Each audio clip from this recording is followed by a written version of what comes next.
Hello, I'm Jonathan, the head of the political section in the British Consulate General in Hong Kong. I'm here to provide some top tips on applying for the B&O visa. A new dedicated digital app is now available to apply for the visa, which prevents the need to visit the visa application centre. Visit gov.uk, the British government's official website, for all the latest guidance on applying for this visa. Make sure you read that guidance carefully before submitting your application. Here are a few of my top tips on applying for the B&O visa. You, or at least one member of your immediate family, must have B&O status to apply for this visa, but you don't necessarily have to be in possession of a B&O passport. Applicants can use any passport for the B&O visa, including, crucially, the Hong Kong SAR passport or an EEA passport. Applications can now be completed using a dedicated app on iPhone and Android devices without the need to visit a visa application centre. But you can only use this route if you have a valid B&O, Hong Kong SAR or EEA passport with a biometric chip.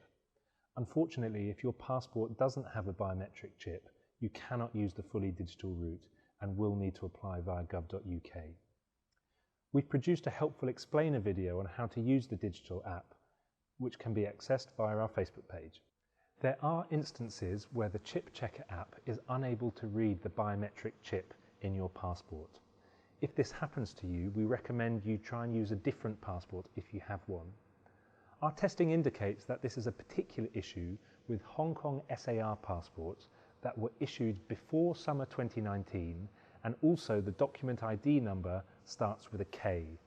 Those who are unable to complete their application using the Chip Checker app will need to finalise their applications by visiting the Visa Application Centre. Alternatively, if you have B&O status but you aren't currently in possession of a B&O passport, you could apply for a new B&O passport and then start your B&O visa application at a later date. Choose your application route carefully.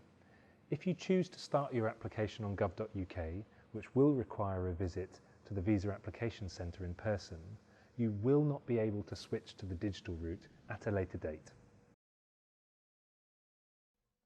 For those B&O status holders applying as a family, you, as the main applicant, must complete your application first. You'll then receive a unique identification number known as a Global Web Form number. Your dependents must then provide this Global Web Form number in their application. Home Office officials will then be able to group your and your dependents' applications together and assess your applications together. Families are expected to travel together to the United Kingdom. We are aware of some cases where families have applied for the B&O visa using different routes, with some family members applying via the app and others via the Visa Application Centre or the UK Visas and Citizenship Application Services in the UK. As long as you provide the Global Web Form identifier number on all of your applications, Home Office officials will be able to group your application together and assess them together. And a reminder, we do expect families to travel together to the UK. And one final tip. If you had to visit the Visa Application Centre at any stage of the application process for your B&O visa, when you receive the visa, you must travel to the UK within 90 days. However, if you applied for your visa via the dedicated B&O visa app, you can travel at any time before your visa expires.